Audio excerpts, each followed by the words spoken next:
What's going on today, guys? Welcome back to the channel. On today's episodes of Breakdowns with Brian, we are going to be going over what you need to know before you buy your 100,000 mile Ford F-150. Today we're going to be going over my 2016 F-150 service records and everything that I've done to the truck mechanically that has failed. If you can grab you one of these or just a simple notebook, this one's really nice. I'm going to black out or put my hand over the top of that there because that's just all personal information. I bought the truck myself, 57,000 miles, or yeah, 57,000 miles. You can also, you have like your engine coolant, your trans coolant. You can write all of that stuff down, so you don't have to go back online or call anybody. You can just look in your book here. It's got I've put down my rear diff,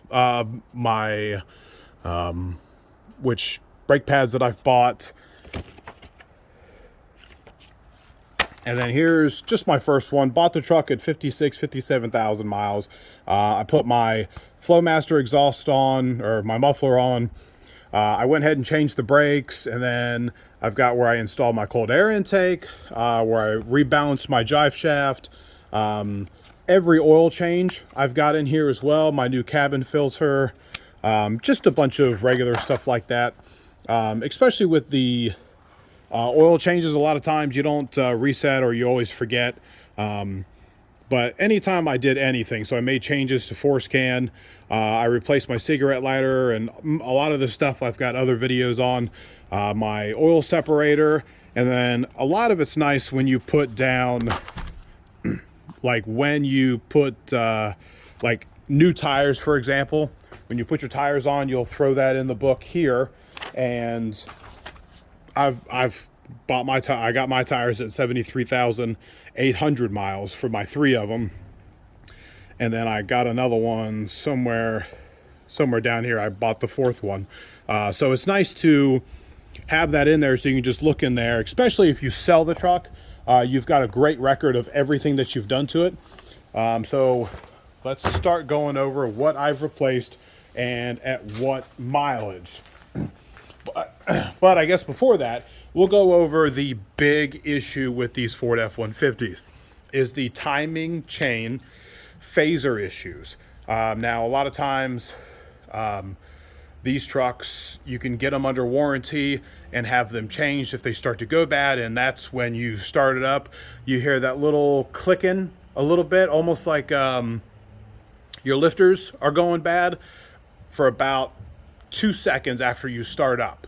So if you go to buy a truck, definitely look at the start it up, be outside of it, and try to listen for that little ticking sound just before, about 2 seconds after you start it up. It doesn't last long, so if you got to start it up a couple times, you got to start it up a couple times. Fortunately, knock on some wood, I have not had the phaser issue yet. Like I said, it's at 104,000 miles. So knock on wood again. I'm not going to have to ever replace the timing chain and phasers. So once we get past the main issue here, my first issue that I had about 10,000 miles after I bought it, like I said, I bought it at 57,000, and about 68, the wiper bracket. There's one bracket that obviously connects to a couple different ways from one end to the other. The motor sits here. I'm not going to take this off. We're just going to do a quick video on it.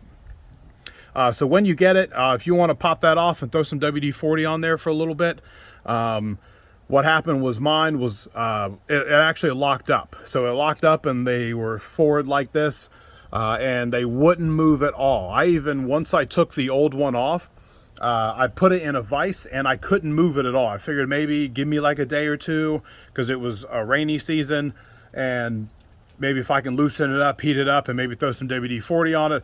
But I couldn't move it at all. Even it was in my vise and me trying to pull on it. So if I'm not mistaken, it was about $100, maybe $120. Like I said, this was quite a little ways back. But if you buy it from the dealer, you actually have to use some of the stuff off of the old one, which was kind of depressing. So what I did was I took that one back to Ford and I bought one off Amazon, and the one from Amazon and Rock Auto's got a couple of them. But if you need it right now, you know, go to Amazon. They'll give it to you in 2-day shipping. Rock Auto is really good with their shipping as well. Normally 3 to 5 days and you'll get it. But they send you the whole bracket and you don't have to use anything from the original one. I will say, just on a quick sidebar, there's little pins that are in here. So when you take this off here, don't lose those pins, because you can't buy just the pin. You got to buy, I think, the whole bracket again from Ford. So with that, we'll go on to our next one. And the next one also has to do with the windshield wipers. And before we get into there, let's go, once I open up the truck, you can see it's got 103,791 miles on it. What I was getting was my wipers would just randomly come on. It started just probably once or twice every drive, they would just randomly come on. And then it got to be where they would come on 3 or 4 or 5 times, and then they would just stay on.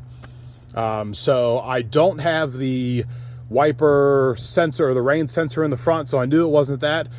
So it was actually the whole assembly here itself. Very easy to change out. There's these 2 pieces that come together. Just stick a screwdriver in there, or you can probably just pull it down yourself. And if I'm not mistaken, like I said, it was a little while ago, I think there's just a clip in there. I've done a couple of these on a couple different vehicles. Some of them take like a torque bit, but I'm pretty sure that it's just a clip, and then you're just going to pull it out. I myself used some dielectric grease on it and then shoved it back in. And then you just put everything back up together, and that took that whole issue away. And if I'm not mistaken, that was only $40 to $60 for that there. My next issue was the throttle body, which is a pretty common issue as well. That's this piece right here. We've got, those are, if you buy the Motorcraft, which is this one again, it is about $100 to $150. I'll give it that much of a range. I'll say $125 just to be safe. So what you're going to experience there is the whole truck, for me at least, the whole truck was kind of jerking back and forth. So what it was doing was, whenever you accelerate, it was either that the throttle was all the way open, so it was forcing a lot of air in there when it wasn't calling for it. So your engine kind of chokes, and then it kind of jitters back and forth, almost like the tires are almost locked up, but you're still wanting to go. Or the valve completely shuts, and now your engine is starving for air, so then it starts to jerk back and forth. First time it happened, I was actually on my way to work. I just pulled off and I gave it a little bit of gas, and the whole thing just started to jerk itself. So what happened, I pulled over, I got your normal hill start, and then your hill descent. There's like 3 or 4 codes that you'll get. Don't worry about any one of them. It's kind of a, we're just going to throw the codes out at you. You're not going to have any issues with the codes that actually are on. Your hill descent has no issue. All it is your throttle body. So it's like 4 bolts, maybe a couple of pins, clips and stuff like that. And it's probably a 30-minute job if you really don't know what you're doing. If you know what you're doing, it's probably just a 15-minute job. Yes, so with that, my next one is, I had just a little bit of noise coming down from some of the belts in front of the engine. Of course, I didn't have like a stethoscope or anything like that. So I went ahead and replaced most of everything down there, because you got to take all of this piping off. You got to move a bunch of the wires out of the way. And I didn't want to move all of the piping, replace what I thought it could have been, and then put everything on, put it all back together, and then start the truck. And what you're going to hear is, you're going to hear like a little squeaking sound. And it's basically some of the bearings are going bad. Now with that, the water pump has got some bearings in it. The serpentine belt, the tensioner, the serpentine tensioner. It was probably the tensioner. So if you want to give it a shot, it's most of the time it's the pulley belt tensioner. So you're gonna have to replace the tensioner.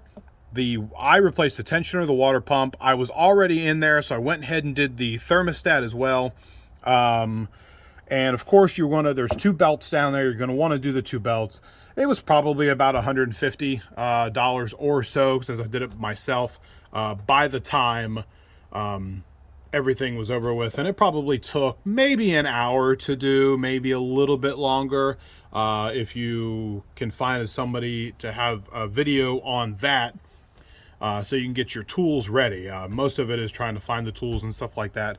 But it was fairly simple. And then of course, since you're going to be if you take like the water pump off and then the thermostat off, you will have to buy some coolant as well, because you're going to dump some coolant on the floor. One more thing real quick, the IWE solenoid here. I have had to replace that. You can also replace... you can replace the check valve. If I'm not mistaken, that's the check valve, or maybe it's that. I haven't had to replace that. I went ahead and just replaced the solenoid here. What happens is you're going to feel like a grinding, or hear a grinding, and that's going to be your solenoid that fails, or it's starting to leak air back into it. So then you're going to lose pressure on the springs. So then it's going to slowly start to want to engage the four-wheel drive. And once that happens, you're going to hear a little bit of grinding. Mine was a fairly loud grinding. From what I understand, other people get like a soft grinding. But of course, I had like a nice loud grinding to where it wouldn't stop grinding until I put it in four-wheel drive. And then I didn't drive it for a couple of days until I got the solenoid. Now, I do plan on taking the hub bearing off and everything and looking at it just to make sure that everything is good. Now, the solenoid, I want to say was like 30 or 50 bucks or something like that. But if you want to know how to change that, I do have a video on that and everything else that goes with that. But overall, everything else that needs to be changed is going to be just scheduled maintenance, which is going to be your front and rear brakes and rotors, tires, and really obviously oil. Now for me, I haven't done the transmission oil yet. I kind of missed the ball on that one. I've heard from the dealer themselves that basically if you're not pulling anything, which I don't pull or trailer anything, then you can wait past 150,000 miles. If you do trailer, they want you to do it before 100,000 miles. I did do the rear diff, so if you want to see a video on that, I've got one as well. The rear diff was nice and, how do I explain it, cappuccino-like. Not too thick, but it was pretty thick actually. I went ahead and changed that, and that's, a pretty easy process. You can get all the stuff from Ford as well. The rear diff, I think it was probably about $100 by the time I've got the gasket and sealant, and the 3 quarts of $75.90 if I'm not mistaken. So yeah, that is basically everything that I've replaced on my F-150. Like I said, make sure you check out the startup process. You can go online again and type in phaser noise, so you can know what to look for when you are starting your truck that you were thinking about buying. But I definitely wouldn't buy one that has phaser issues unless it has a warranty with it. Now, depending on the mileage is how much Ford will help you out with it. I can't be too specific with it because I haven't had to look it up, but it's like 60% if it's under 50,000 miles. Then once you get like 80, I think it goes down, and 100,000 it goes down again. And I don't think they cover anything after 100,000 miles. But like I said, knock on wood, I have not had to have any issues with any of those. So with that being said, if you like the video, go ahead and hit that like and subscribe if you want to see some more. If you have any questions or comments or concerns, go ahead and leave them down with you, and I'll get back as soon as I can. Until next time, guys.